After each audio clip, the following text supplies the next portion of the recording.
Gathering voices, building worlds. The Ampliverse. Welcome to Harry Potter and the Anxious Millennials, a show where we delve week by week into each chapter of the Harry Potter series. Well, Arri, how are you doing since we got rid of that original? Oh yeah, we have to do this again. Arri, how are you? I'm doing well, Adam. Thank you for asking. How are you?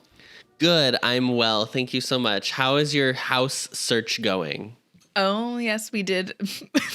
We're doing this again because we already did this. We're doing this for my mother because yeah, we're she doing this complained. for Nan. We're doing this for Nan. We did submit an application for a house. So fingers crossed. It could work out. It could not work out. I'm sure it's popular property because we were very excited about it. But here you don't have to fill out, or you don't have to pay every time you fill out an application. So It's great. that's great. We can apply to as many as we want. Sure. But yeah, that one's for Nan. So Nan, Great. just so you know, that's what's going on Ari's with doing me. well. Yeah. Yeah. Great. Adam, how are you? How's your work situation? You know. Are they avid listeners of the pod? Should I not No. mention it? No, it's fine. It's getting better.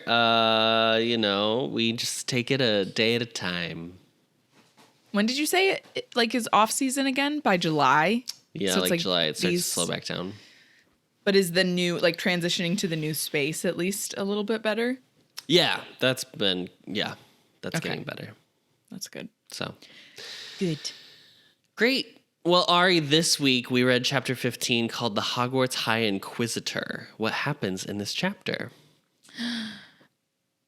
In this chapter, Mm-hmm. we find out who the High Inquisitor is and are visited by them in multiple classes. Mm-hmm. And Hermione has a brilliant idea. Great. Yeah? Oh, yes. Yeah. Okay. I was like, that's probably everything, right? Yeah. Can't think of anything else that's like major. Harry gets another fucking week's worth of fucking detention. I know, girl. Stupid ass. Yeah. It's like nothing new. Nothing has changed. Basically with that. Same old Harry. It was weird for this episode. I don't know why, but I was having trouble like taking notes when I was like typing. I kept having to like stop and like my brain. Well, actually, you know what? That's because my period's coming up. So that's why that was happening. My brain just like is not functioning in the way it normally does. So this chapter starts off with our trio being prepared to scour the Daily Prophet the next day for this article that Percy mentioned. But no need, because as Hermione unravels her little prophet, she unravels the prophet. It's right there on the front page, honey. Or is it the front or like the centerfold? I have no idea. Front. We're going to say the front. It's probably front page news. Yeah, front page news. If their whole thing is like to try to discredit Dumbledore, that's where they would want to run this article. Mm-hmm. It's the main story. It's the highlight of this issue. Yeah, this issue. Hermione reveals to Harry and Ron this very large photo of Dolores. Apparently she has been appointed Hogwarts High Inquisitor. So the article is basically, it's like fully an interview with Percy. Yeah. It's Percy is like the main person interviewed for this. Yeah, it's wild. Yeah. Apparently Umbridge was appointed by Fudge, and Percy says that she has been a complete success. To which Ron's like, huh? Who? I'm sorry. Are we talking about the same person? That Umbridge? Ay. And because of, or would you say because of, Educational Decree 23 is like the decree that was passed that now says she has the power to inspect other teachers as well as being a teacher herself at Hogwarts. So not only is she there to like keep an eye on things and then just essentially go tattle to Fudge. She's Yeah. also there now to like review the different professors. Well, and she only got the position because of Educational Decree 22 or whatever, where it was like, if there wasn't a suitable candidate offered by the headmaster in time, then the ministry got to step in and put Dolores Umbridge in place. Right. Which is how she got the position. Yes. So my first question is, what are her qualifications to work in a school? What were Betsy DeVos's qualifications to be the education secretary? Do you remember that, though? That people would, like, actively compare her to Umbridge. Do you remember that? Yes. I remember seeing those, like, side by side. So, yeah, I mean, yeah, great comparison. So also in this article, Lucius has given a statement. Sure. Are you ready for it? From his Wilshire mansion. I was like, okay, we're just not even going to pretend that we're not classist. Yeah. All right. Like, just being like fully just, and he's rich, so we're going to listen to what he says because he's wealthy. I was like, oh, gross. Yep.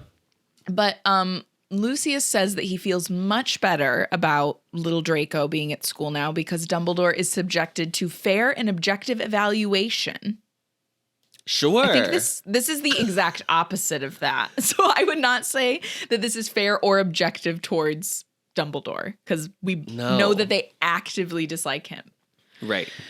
And also Lucius mentions that he doesn't approve of his staff appointments. And then this is when we go into the ministry, or I shouldn't say the ministry, the prophet, but we all know it's the ministry. It's an arm of the ministry at this point. Yeah, we know. Yeah, they're leaning heavily on the prophet. The prophet mentions Remus Lupin, a werewolf, Hagrid, a half giant, and Exor Moody.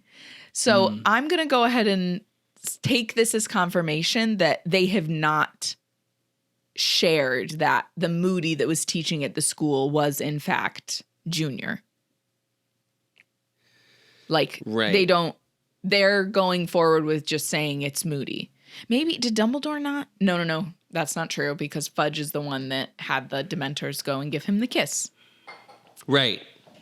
So, Fudge definitely knew. So because of this, because of the Decree 22, the High Inquisitor, or no, I guess it would be 23, because the High Inquisitor is essentially able to, I don't know, what would you say? I was going to say vet, but like they're already at the school, so that wouldn't be vetting.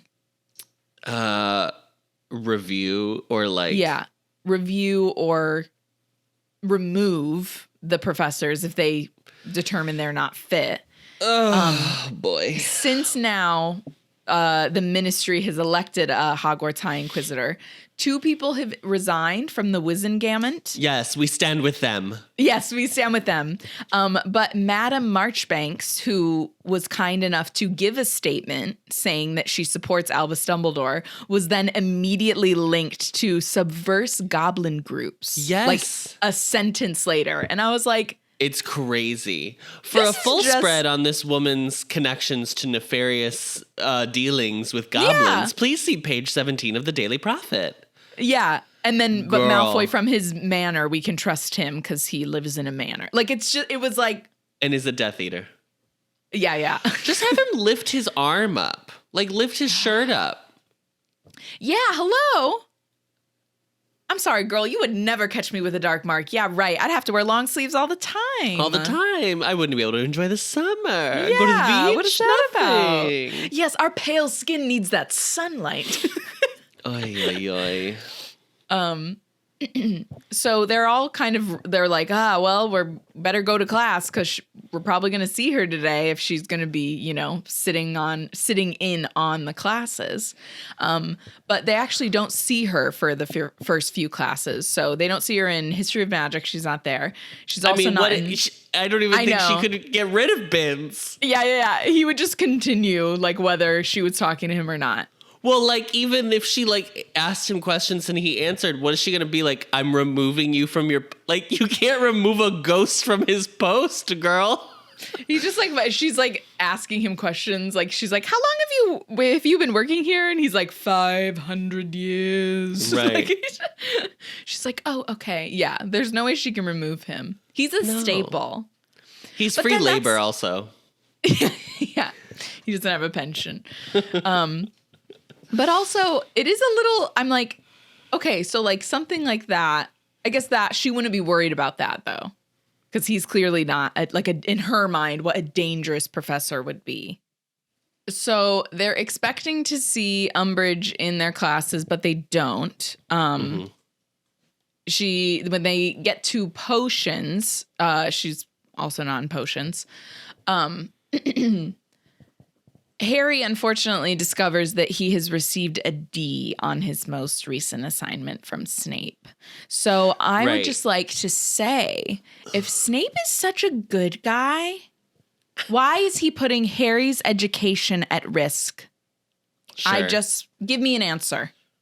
No one's looking at Harry's grades except Harry. No one cares.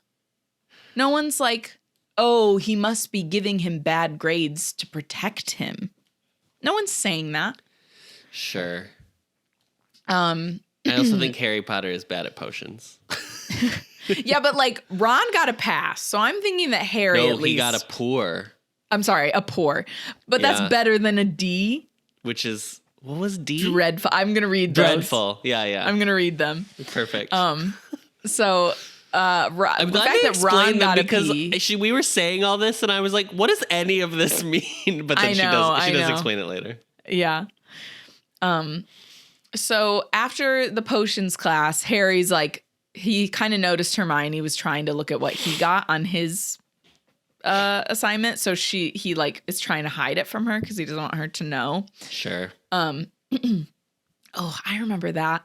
Adam probably doesn't remember that because Adam would always get really good grades. But I would like anytime I would get a bad grade, I would actively like hope no one would ask me. I would like be petrified. Someone would be like, "What did you get?" Because I like didn't want to lie, but like if I got a bad grade, I like really didn't want someone to ask. It's embarrassing. I get it. That was the worst. The worst was when I loved when it like went popular on, I think it was TikTok or whatever, where teachers, if you did poor, they would hand back the paper, but like upside down to like protect you. So but also like it's very clear in the teacher.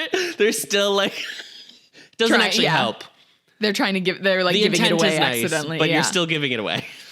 It's weird too, because do you remember sometimes teachers would do the thing where they would hand out grades in like score order? I think that happened to us like once or twice in class. Yes. And that was all, I was like, that happened to me in college. That's a bit humiliating. I really hope teachers stop doing that. It happened to me in college, but specifically with teachers who would weight the test scores. So they would take like whoever did the best, and then that would be like this. They would basically like move up to 100. So then everybody would move up the same amount. Oh, okay. Yeah. But then it was still like, you're still telling people everybody's grades, basically. Yeah, and like weird. If you're the person that gets your paper back last, that's just the worst feeling. Or it starts with like who got the worst grade, and you give someone the test first. Like it's just, please don't do that. Yeah, it's not nice. So after they've left potions, Hermione's still talking about grades, and she's kind of like she's doing it to kind of fish for them to tell their grades. Like she's doing the thing where she's like, oh, yeah, I really like blue. Blue's like really nice. I'm just really glad, the color blue is a thing. What colors do you like? Like, it's just like, oh, yeah. She's doing that without just like outright asking. And so Ron's like, Hermione, if you want to know what we got, you can just ask. And she's like, oh, no, I wasn't. No, that wasn't. But you can tell me if you want. I also think it's funny because the scene is, she's doing that, but she's also like, I think she is a bit miffed that she didn't get like, I don't know, what is the highest? Extraordinary? Exceeds expectations. Or something like that. Or outstanding, I think, is the top. And then exceeds expectations. I think she got an Or no, then an A and then an E?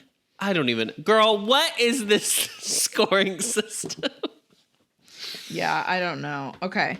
Let me read the scoring system in terms of what they say. O is outstanding. Yeah, O is outstanding. Where do they go in order? Okay. O is outstanding. E is for exceeds expectations. A is for acceptable. P is for poor. Right. And then D is for dreadful. And then T is for troll. Troll. But we don't know if that's a joke or not. Yeah, we'll never know. I mean, what did we have? A, B, C, D, E, F. That's no, 6. not E. Oh, no, A, B, we C, always... A, B, C, yeah, D, F. A, B, C, D, F. Yeah. Yeah. A, B, C, D, F. Yeah, so 5. So troll is probably made up. Hermione goes through all the grades, as I just did. Fred and George share that they were inspected by Umbridge in charms. Or I guess more so... Flitwick was inspected. And apparently Umbridge just sat in the corner because, I mean, they were like, you know what Flitwick's like? He just treated her like a guest, and she kind of asked some questions at the end, and that was pretty much it. So they're like, well, better get going to divination. Let's go. And then sure enough, as Harry and Ron are sitting there at divination, waiting for the class to start, Umbridge finally appears. And she ends up taking a seat right behind Professor Trelawney's seat. So Trelawney's like trying to start. What'd you say? That's weird. Yeah. Behind her? Yeah. Why not sit at the back of the class? Right. And watch. Yeah. So Trelawney like does her kind of, mystical welcome. Please begin deciphering your dreams, as she always does. And then she turns to go like sit in her seat, sees that Umbridge is there, and is like, oh, never mind. I'm going to go over here instead. Yeah. So they've been instructed to decipher each other's dreams. Right. And so Professor Umbridge is like walking around making notes on her clipboard as this is happening. Trelawney is clearly very put out by this. But then we learn in this moment, as Umbridge begins questioning Trelawney, that she's been in this position for 16 years. I love that we kind of find out how long all these teachers have been here. She's the great-great-granddaughter of the celebrated seer Cassandra Trelawney. What a specific period of time that she's been in this position. Oh, yeah, you're right. Right. Because he brought her right after what we're going to find out later. Tune into chapter, I don't know. 35. Yeah, what is it? Do they have is there a chapter about the orb? I keep wanting to call it, I was going to say the orb. The ball, whatever. The crystal ball, basically. The prophecy. The prophecy. Yeah, so prophecy. Hire Adam for your voice acting needs. Thank you. That, and if you ever need someone to do some ADR for Claire Foy. Absolutely. Claire Foy as the queen, specifically. My rate is so cheap, guys. My day rate is nothing. Next to nothing. After Trelawney shares that she's been there for 16 years, Umbridge asks Trelawney if she's the only person in her family since Cassandra that has the gift. And Trelawney's like, yeah, this skips 3 generations. That's how it goes.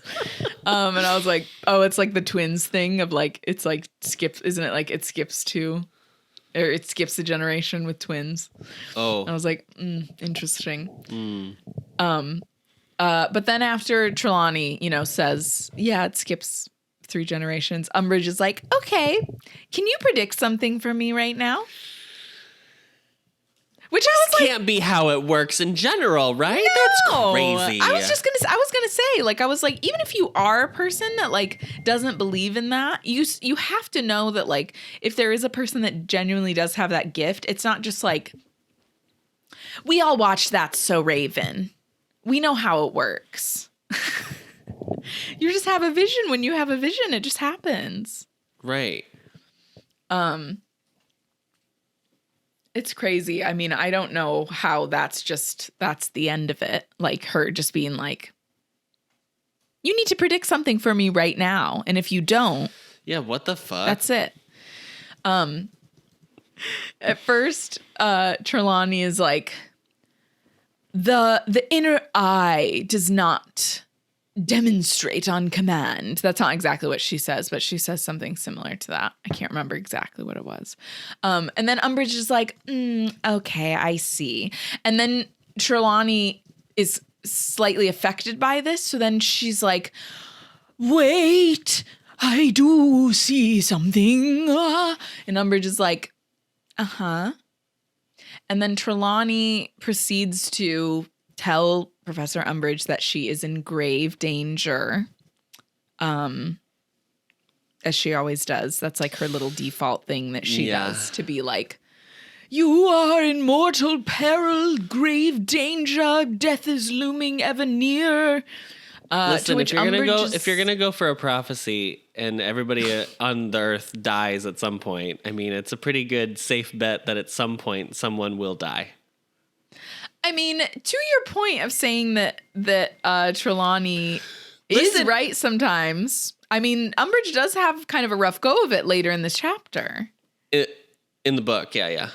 I'm sorry, in this book, yeah. Later in this book, she does have. I wish it was happening in this chapter, but yeah, it does happen later in this book. Not yet. Yeah, later in this book, excuse me. So Umbridge is not impressed with this prophecy.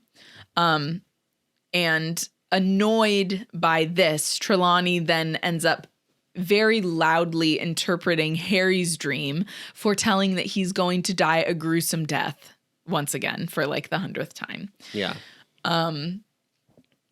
So after divination, they head to Defense Against the Dark Arts, and they're just supposed to read through this book again.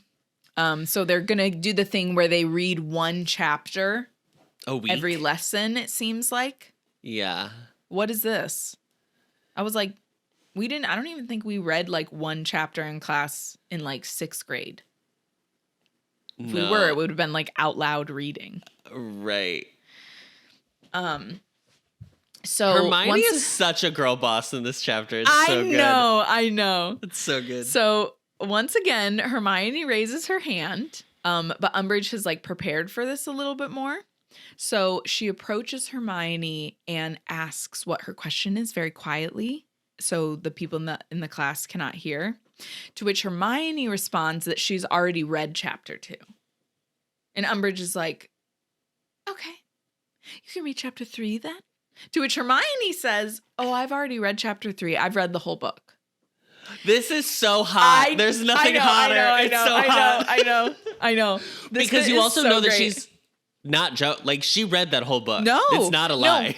I know. This is the best part of this because Umbridge is like, okay, well then if you did read it, you can tell me what what's his name, Mr. Stinkheart says about jinxes in chapter 15. To which Hermione does not miss a beat. It's so hot. It's so She's good. like, she's like, oh yeah, Mr. Stinkheart thinks counter jinxes are improperly named, but actually I disagree with him. Or no, actually, first she just says he thinks they're improperly named. Then Harry says, from Harry's perspective, it says Umbridge is impressed with Hermione despite herself. But then Hermione goes on to say that she disagrees with Mr. Stinkheart and she thinks that like they should be learning counter jinxes and it's important and blah, blah, blah, blah. Right. And then Umbridge is like, oh, you do you? And like her eye starts to like twitch a little bit. Yeah. So then she's like, I'm going to take 5 points from Gryffindor because you disrupted my class with pointless interruptions. And Harry's like, why are you doing this? And then Hermione's like, don't get involved. Just please be quiet. Shut the fuck up. Yeah, please stop talking. Umbridge takes 5 points from Gryffindor. Harry's like, why? And she's like, because she's disrupting my class with pointless interruptions. Mm-hmm. Students aren't allowed to give their opinions on what I'm doing because the ministry has instructed me to do this. But then like, what does Hermione do the rest of the year? Like, literally, that is my question. Can she just not attend class anymore? Yeah, she should. Yeah, that should be it. Give her the exam so she can take the exam early and then like dip out. So, then she goes on to mention that Professor Quirinus Quirrell, was the only good teacher that they had teaching defense against the dark arts. To which Harry's like, oh yeah, except for the fact that he had Voldemort living on the back of his head the entire year. And everyone's just like, once again, the air is just like sucked out of the room. And I'm talking about this for weeks afterward. Yeah. And everyone's just like, which I don't know is this common knowledge? I know in the movie Dumbledore says, right, like naturally the whole school knows. No idea. I can't remember. Maybe it is. I feel like it must. I can't be, right? Because if it was, then it would give more credence to the fact that Voldemort's like back. Yeah. So it's probably not. But then, how do you explain what the fuck happened? Yeah. Or they just don't. Yeah, they just don't. I guess. I don't know. So then Harry receives another week of detention. Was it worth it, Harry? Like, I just was like. It I hope it was worth it. Because also, like, in book 1, we never go to Defense Against the Dark Arts. It is the only class that he takes where we don't ever really hear about it. There's no writing about it. We have no idea how Quirinus Quirrell is as a teacher. So I just feel like, what's the end game, Harry? Like, she's trying to bait you, and you're just playing into her hand. And I actually don't even think that with that comment, she was trying to bait him. No. I mean, it's just, he keeps falling into it. Happens again in this chapter, Adam. Yes, this isn't even the last. It's just like over and over and over again. Yeah. So Angelina is furious with him. We're Angelina. We're like, get it together. Right. To which Minerva overhears Angelina just absolutely going in on Harry. And she's like, what is going on? Angelina, control yourself. And then she's like, Angelina to Minerva is like, he's in detention again. He landed himself in detention again. To which Minerva is like, excuse me? You did not listen to me? We had a whole conversation about this? Yeah. What do you mean?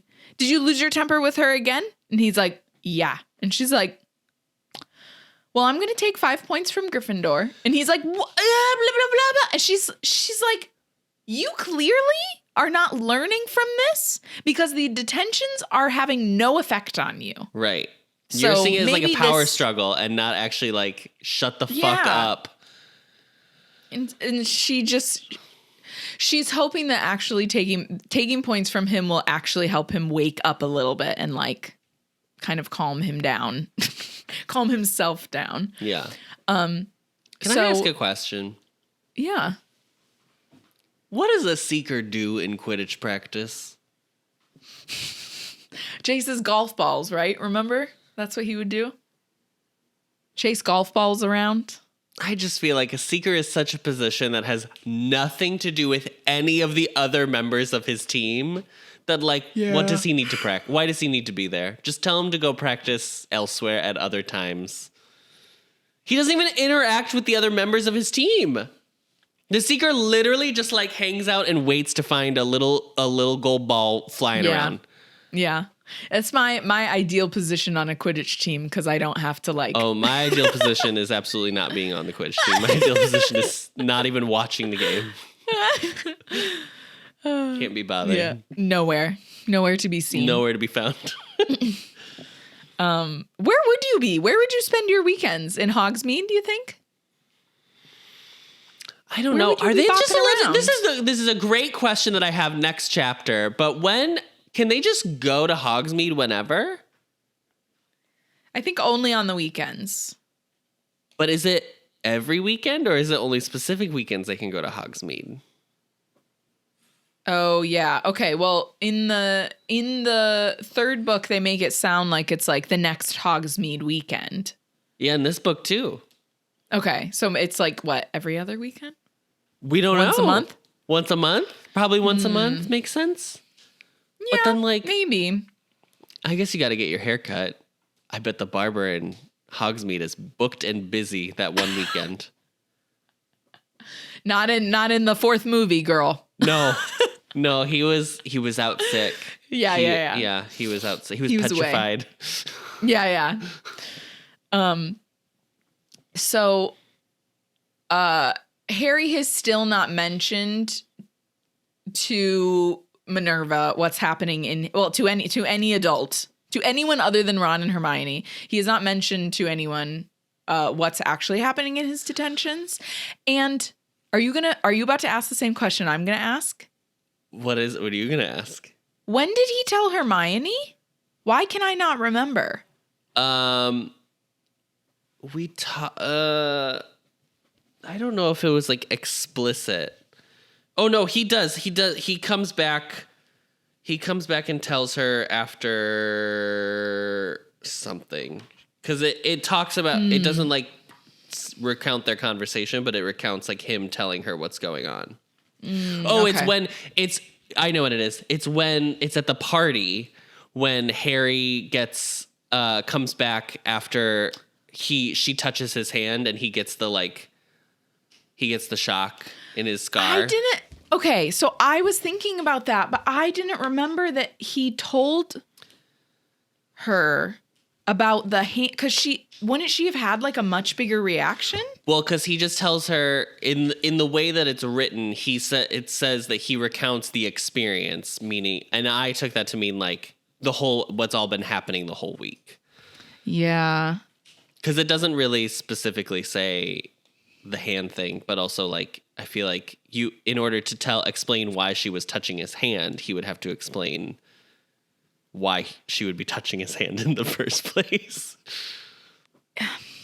I'm surprised that if that really is when he tells her, specifically about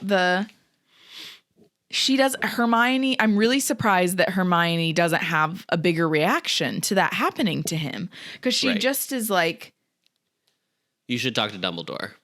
Yeah, she's like, you're worried you know who's controlling her? Like he controlled Quirrell? Like, because I remember that part, but I thought that he told her she touched my hand and then my scar hurt. I didn't know that was him saying like she's been...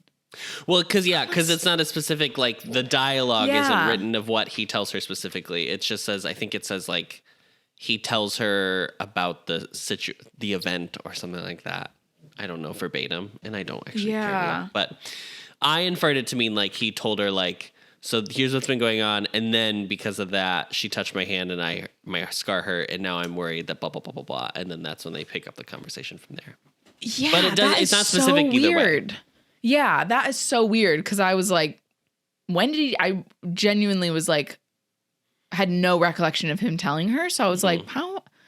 That's bizarre. It still from my perspective, I still feel like that's not, it's not clear enough that I would buy that. That was not my question. It is a good question, but that was not my question. My question was, at what point is it, are they not being ethical and not coming forward and saying something themselves? Even though it's not happening to them, like, I feel like they should still be like, okay, but if you're not going to tell, that's fine. But like, there is literal torture of students happening on this campus. I feel like I'm going to tell McGonagall anyway, even if you don't want me to. And like, then you deal with the Harry getting mad at you, fine. But like, I feel like that's still something you report. Yeah. Like I think so. It's abuse. Yeah. Yeah. I mean, it's understandable why the person that is subjected to the abuse would be afraid to tell about the abuse. But when you yourself are not the person that is receiving the abuse, but you know about it, you need to be the one that's brave enough to tell, in my opinion. I'm like, even though Harry won't intervene. stop fucking yelling at them this year. And he does it in this chapter too. Yeah. This one I'm more on Harry's side because I think he's just dealing with trauma that he has not worked through. But yeah, this one I think the way he does it, I understand more. I'm like on his side more. That I'm like, yeah. I know why you said that in that moment. Yeah. So Harry, Ron, and Hermione all head to Transfiguration. And I'm going to say that this is the highlight of the chapter for me. I don't know about you. Do you think it hurts J.K. Rowling that she didn't name the class Cisfiguration? Because she hates trans. Someone has made that joke before. I can't remember if it was you. Yeah. Oh, damn. I thought or if it was another video. So Umbridge has come to Transfiguration. Minerva begins her lesson as she always does, to which Umbridge clears her throat. Minerva ignores her, and she's passing out their assignments that have been graded, to which Harry's very excited to see he's earned an A. Great. Good job, Harry. Acceptable. Yeah, acceptable. Umbridge clears her throat again, to which Minerva's like, do you need something? And Umbridge is like, I just wanted to see if you had received my note. Minerva's like, yeah, obviously, because I'm not asking you what you're doing in my classroom. And so then she goes back to leading her lesson as she would normally do. Absolutely. Yeah. And then Umbridge clears her throat once again, to which Minerva whips around and asks how Dolores is supposed to get a good idea of her teaching methods if she keeps interrupting her. I really wanted her to be like, do you need a cough drop? She does. She does at some point. I can't remember. Oh, really? Yeah. I think in the future she comes in again or something like that. Never mind. I remember when it is. She sits in on like Harry's like year-end evaluation or something like that. Oh God. It's great. It's even better than this, honestly. So yeah. Minerva's like, if you don't shut up and let me teach this lesson. I swear to God. And Umbridge basically looks like she's been slapped in the face from this response. And I am like, I don't know what you expected. That is so rude. It is so rude to just continuously be like, ahem. That's more rude than you just like talking in my mind. Like, I'm like, just freaking talk at that point. What do you need to say?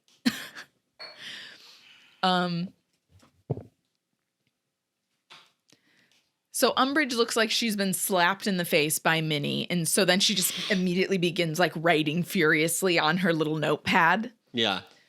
And then Minerva just goes about her business, finishes her class. Umbridge doesn't really say anything for the rest of the class, if I'm correct.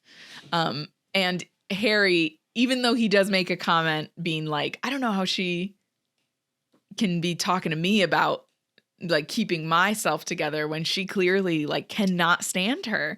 But he's saying that while he's smiling because he's obviously like, you know, appreciative of Minerva in this moment. So class is dismissed, but they overhear Minerva share with Umbridge that Umbridge asks her how long she's been teaching at Hogwarts. Minerva has been teaching at Hogwarts for 39 years. That is she's much older than I thought she was.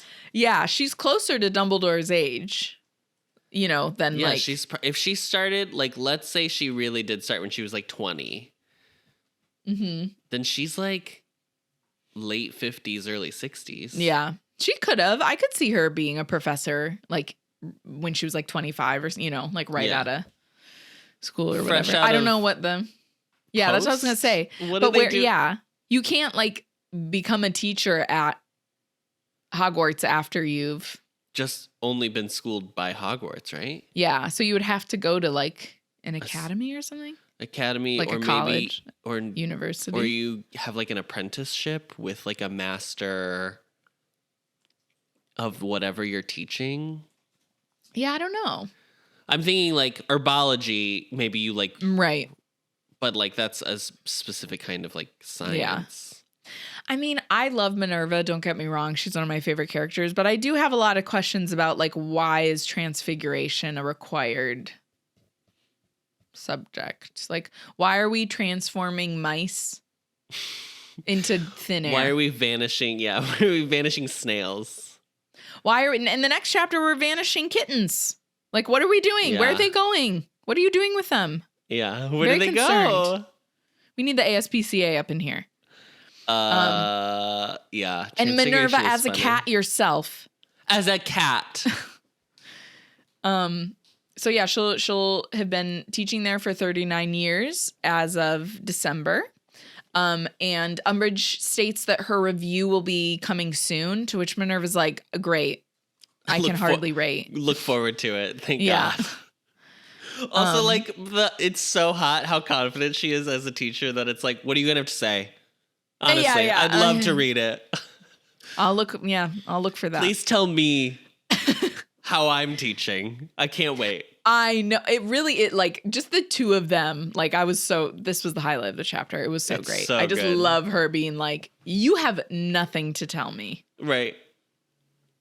I wish you would. So Umbridge is also at Care of Magical Creatures, who is questioning Will, who I love like right away is like, I'm a substitute. So I just love that it's like she I'm literally she is. She's literally like, nope, I'm just subbing. Just come on here, did my little subbing duties. Yeah, just a couple weeks of subbing. Umbridge is trying to kind of nosy out like where Hagrid is. Again, and it's just why would this woman know? I know. Adam, I think what she says is literally word for word what we said. She's like, I don't know any more than you do. That's what she said. She's like, nope, got a call from Dumbledore, asked if I'd like to come work for a few weeks, wanted to come see my partner Peps.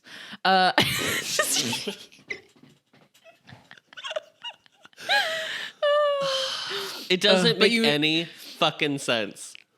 Why this woman would know where... Why?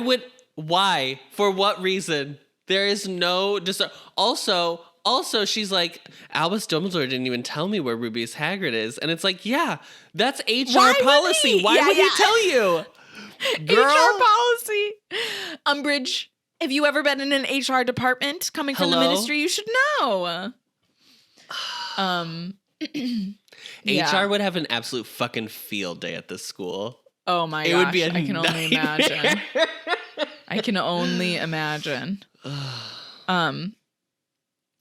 So yeah, that was a slay for me. This was the second highlight of the chapter for me. That Will literally is just like, I'm a sub, yo. I don't know what you're. Yeah, she's like, I have no idea. And also, I think Dumbledore is great at his job. Yeah. So,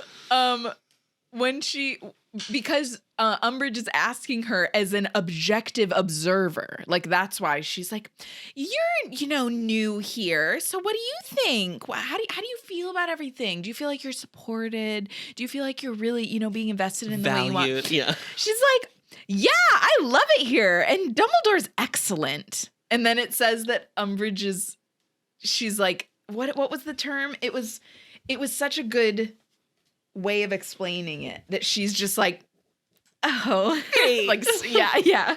Happy to hear it. Where is it? Yeah, Grubbly Plank is really funny in this chapter. Dang it. It's just so matter of fact. She's great.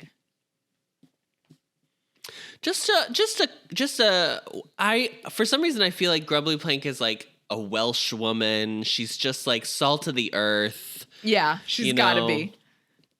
Just a regular degular lady who's just like, I get it. I think Dumbledore's doing great. Grubbly Plank does not read the Daily Prophet. I feel that as well. Like, does not engage with the newspaper, so has no idea that she's supposed to even dislike Dumbledore at the moment. She doesn't even know why she's being asked the question. She's like, I thought we're all in agreement that he's great. Yeah, exactly. Yeah, she's just like very like honest and just unbothered kind of the whole thing. Yeah, she's like, oh yes, Dumbledore's excellent. No, I'm very happy with the way things are run. Very happy indeed. Looking politely incredulous, Umbridge made a tiny note on her clipboard. So I have now in my head canon that Pepperoni and Will are like, obviously canonically they're together. We've decided that. Yes, a lesbian couple. Pepperoni is more politically and like socially engaged, whereas like I think Will's like, I think Will is just like, you know, it gets to be too much for me, and I'm such an empath that I just really can't engage with stuff in that way. Yeah. And so that's why she's like, I have no idea what you're talking about. Yeah. What are we talking about right now? I could see her like, she helps when she's not teaching. It's like, you know, she's going out traveling, helping like rescue, like going and helping rescues of like care of magical creatures, animals type of, but like around the world, like magical animals, and like it's very like Peace Corps, but for magical animals in like Africa and like Brazil and like blah, exactly. blah, blah. Yeah, and fighting for their rights. Yeah. And then she comes and just hangs out with Peps every like. Is Will my favorite character in this book series, but just because of what I've decided she is?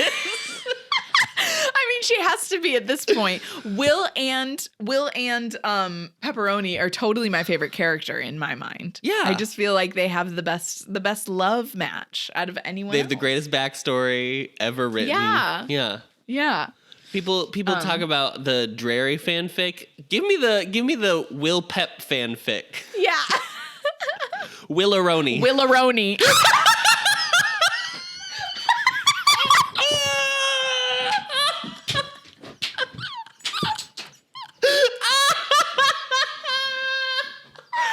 can't believe that just happened.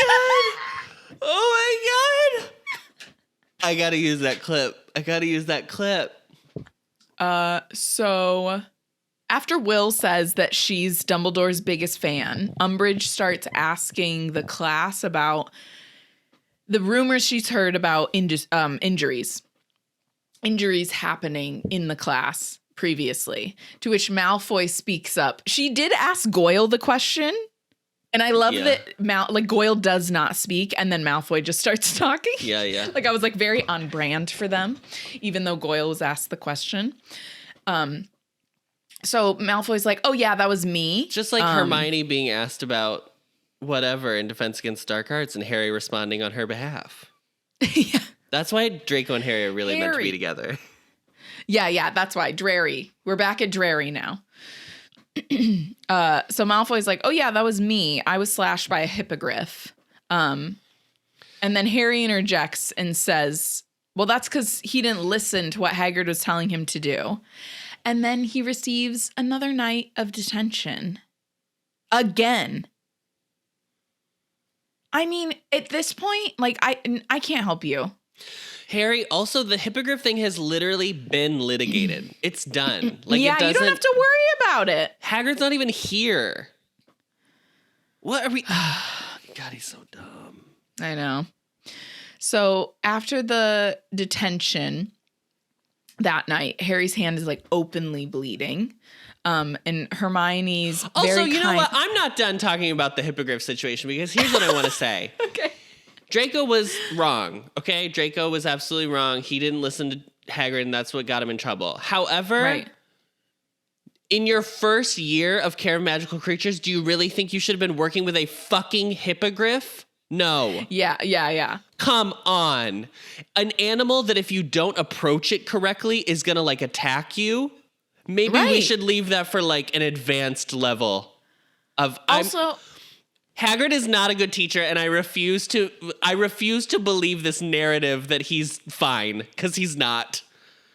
Yeah, we can love Hagrid as a person. Absolutely, we can love Hagrid. He's just not a great teacher. No. Also, in the book, in the movie, there's only one hippogriff. In the book, there's like multiple there's like, it was like half a dozen, wasn't it? Yes. Or a dozen. There's a shit ton. Now, I think it's literally a shit ton of hippogriffs were in the paddock is what the book says. Exactly. Yeah. That's what she wrote. Yeah, it's not Hagrid, we love you. You're just not a great teacher. No. So after Harry's detention that night, his hand is just openly bleeding. It's not healing over anymore. So Hermione's made him Essence of Merplap. Sure. Absolutely. Or Merlap? No, Merplap. Whatever. And it really helps. He is very comforted by this, thankfully. A salve. Yeah, it's a balm. A salve for his hand. So Hermione starts talking about how they need to do something. They need to do something about how to be able to defend themselves. Like, again, Umbridge isn't going to teach them, so they need to figure out a way to. This is very sexy themselves. Of Hermione. This is really hot. This is a great chapter for Hermione. So first off, I just would like to say that Hermione is such a good friend, because I do feel like a part of this is like, I know this is never clarified. This is me putting this on Hermione, but like, I feel like a part of this too is she knows that this is going to help Harry. As his friend, the way she is so observant in their friendship, I feel like she knows if he has something that he can kind of like dive into that is essentially like sticking it to the man, even if it's like in secret, it's going to help. And, totally. He's going to get to like obviously share his knowledge with people, which is going to help other people. So Hermione suggests that Harry should teach them how to defend themselves. And Harry immediately turns to Ron to share one of their joint like exasperated. Yeah, because he starts to be like, she has the same gleam in her eye that she had about Spew. And so he was like, oh, she's out of her mind again. Why do we need to bring Spew into this, first off? No. Harry. Please don't bring Spew into this. So he turns to share a look with Ron of like, what is crazy, right? But Ron is actually like, yeah. Wait, yeah, that's a good idea. Mm-hmm. They both actually think it's a good idea, Ron and Hermione. Right. So they start listing off all the ways that Harry has defended himself against dark arts and various dangerous things. And Hermione and Ron are both not like laughing at him, but they're just kind of he's trying to argue with them that it's not like he did all these heroic things. And they're like, oh yeah, okay. Like he's just trying to be modest, basically. They're like, yeah, sure. Mm-hmm. Ha.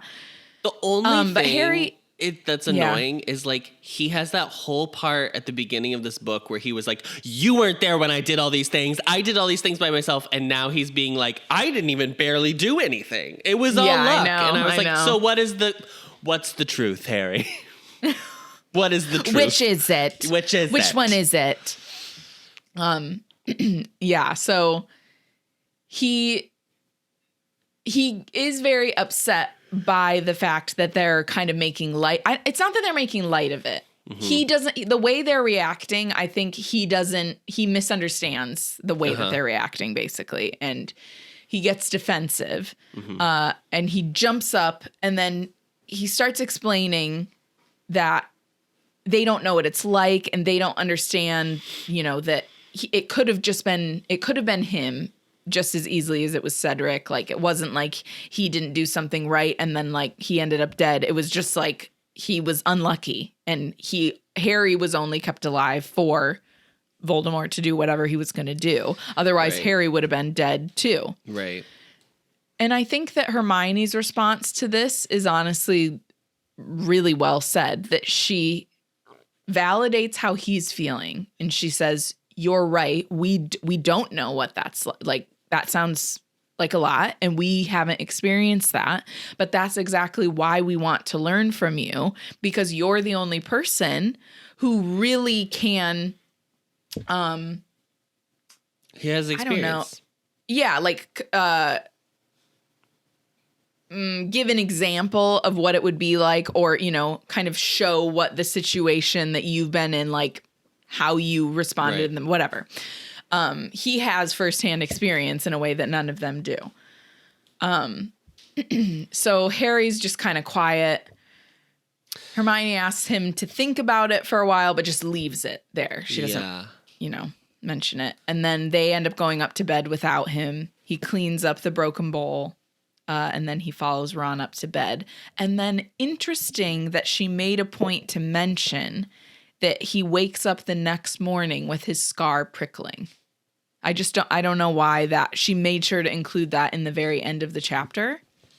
His restless night was punctuated once more by dreams of long corridors and locked doors, and he woke the next day with his scar prickling again. Long corridors and locked doors. Yeah, that would be the place that we're going to find out about a little later. Yeah. We're going to find out what it is. So is he seeing? Yes, it's confusing. What are you trying to say, Joe? Joe, pick a narrative and stick to it. Pick an idea. It's just weird. Is he seeing from someone's perspective? Is he a seer now? Like, are his dreams? What is the truth? What is the truth? So, I'm guessing this is from either Voldemort or the Snake's point of view, and we just don't know that yet. Sure. But I don't understand. I mean, I don't remember as much about this book, which we've discussed, but how would those characters be in those places already? Yeah, I don't know. I mean, it's September. Great question. It's September. Yeah, we got a long way to go. We're so far away from... Anyway. Yeah, Arri, that was wonderful work. Thank you so much. Thank you. There's nothing better than the moment that we both came up with Willaroni together. All right, well, that wraps up this chapter. Next week, we'll be reading chapter 16 called In the Hogshead. You can find the podcast on Apple Podcasts, Spotify, Stitcher, or wherever you find your podcasts, as well as video versions on the Ampliverse YouTube channel and on Spotify. As always, don't forget to rate, review, and subscribe so we can get a perfect Newt score, which I guess now we know is outstanding. Outstanding. I should change that.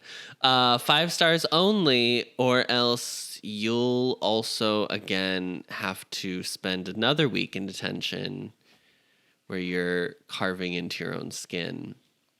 But you're doing it to yourself. You know what I mean? In the way, if you don't give us a 5-star... Self-sabotage. You're self-sabotaging. Self-sabotage. Yeah. Don't forget to follow us on Twitter and Instagram at HBAnxious or YouTube and TikTok at The Ampliverse. We are hosted on Spotify for podcasters, so thank you to them and are a proud member of The Ampliverse. Check them out at theampliverse.com. Thank you, Arri. Thank you, Adam. And as always, Knox. Willaroni. Willaroni!